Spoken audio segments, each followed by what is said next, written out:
월요일 윈TV 미주 핫뉴스입니다. 공화당을 주도하고 있는 상원소수당 대표 미치 매코넬 상원의원은 지난 주말 새로운 인터뷰에서 최대 8천억 달러의 인프라 지원 법안을 수용하겠다고 알렸습니다. 매코넬은 켄터키 공영-TV에서 공화당이 인프라 지원안에 대한 적절한 예산은 6천억에서 8천억 달러라고 언급했습니다. 바이든 대통령은 국가의 교량, 도로 및 터널 건설과 보수에 자금을 지원하고 각 주정부의 코로나 바이러스 대처를 보조하기 위해 2조 2,250억 달러의 지출 법안을 제안했습니다.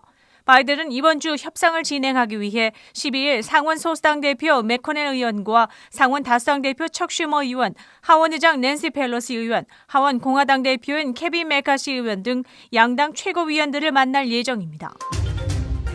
미국 최대의 송유관 업체가 7일 랜섬웨어의 공격으로 송유관 운영이 전면 중단되었습니다.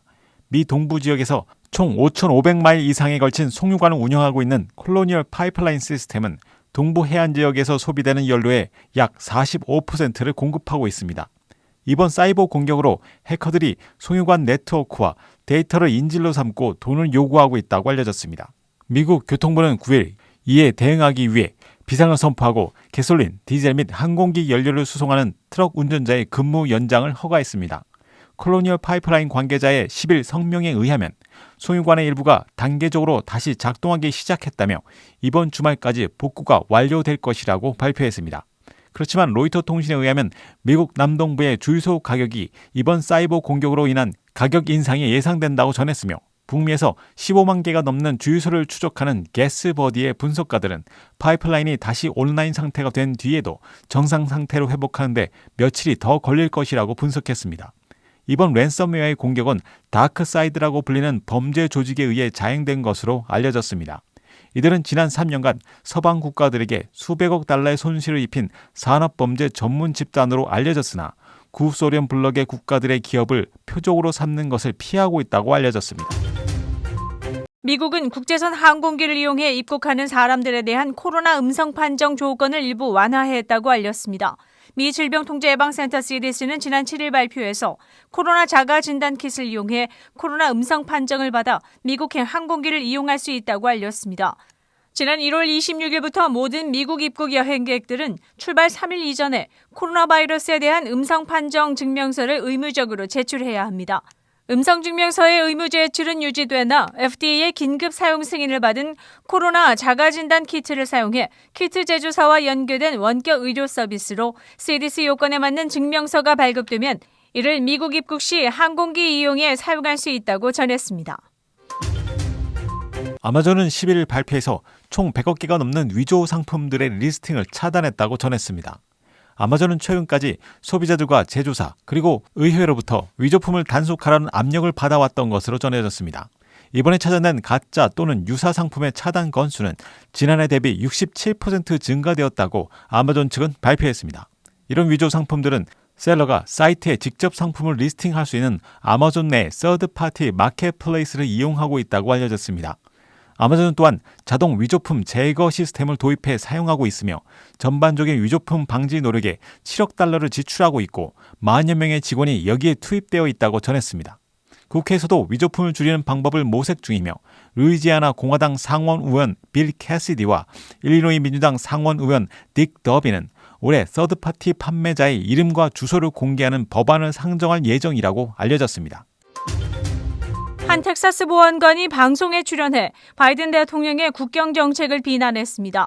행정부가 텍사스 주 방위군을 이주민들이 남기고 간 쓰레기 더미를 치우는 데 사용하고 있다고 비난했습니다. 그는 지금 국경 위기는 완전히 무시되고 있으며 이주민들이 버리고 간 의류, 물병, 배낭 등이 사방에 널려 있고 정부는 국경 요원들을 투입해 이것들을 치우고 있다고 주장했습니다.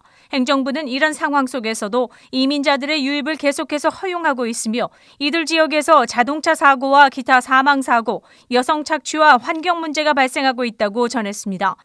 국경 위기를 맡은 카말라 해리스 부통령은 현재까지 47일이 지나도록 뉴스 컨퍼런스를 진행하지 않았다고 밝혔습니다. 포드사는 미국 규제기관의 요청에 따라 북미에서 66만 대의 익스플로러 SUV 차량을 리콜한다고 발표했습니다. 2016년부터 2019년 사이 익스플로러의 루프레일 고장 나사의 불량으로 루프레일 커버가 떨어져 나갈 수 있다고 알렸습니다. 딜러는 새로운 루프레일 고정 나사를 설치할 것이며 손상된 레일 클립과 레일 커버를 교체할 것이라고 말했습니다. 2020년 초 미국 고속도로 교통안전국이 이와 관련된 11건의 보고를 받았으며 포드 대변인은 9일 발표에서 이와 관련한 사고나 부상 소식은 없었다고 말했습니다.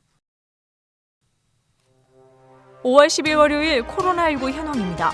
미 전 지역 누적 확진 3,348만 3,779명, 신규 확진 6,998명, 누적 사망 59만 5,865명, 신규 사망자 수는 53명이며 지금까지 완치된 사람은 2,644만 2,019명입니다.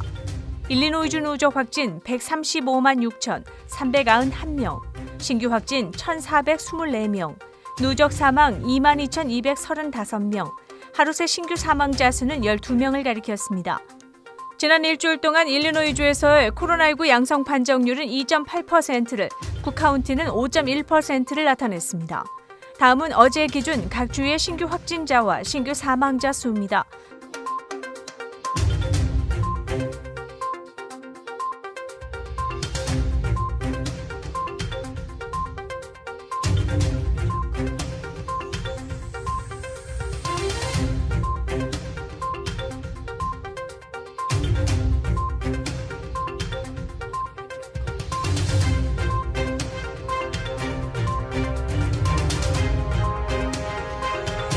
코로나19 데이터 관련 자세한 내용은 시카고 토털닷컴을 통해 다시 볼 수 있습니다. 윈TV 24.5와 MCTV 24.6 방송은 공중파 채널을 통해 시청하실 수 있습니다. 코로나19 비상시국 뉴스24에서는 여러분의 제보를 기다립니다. 제보 전화는 224-283-8200번입니다.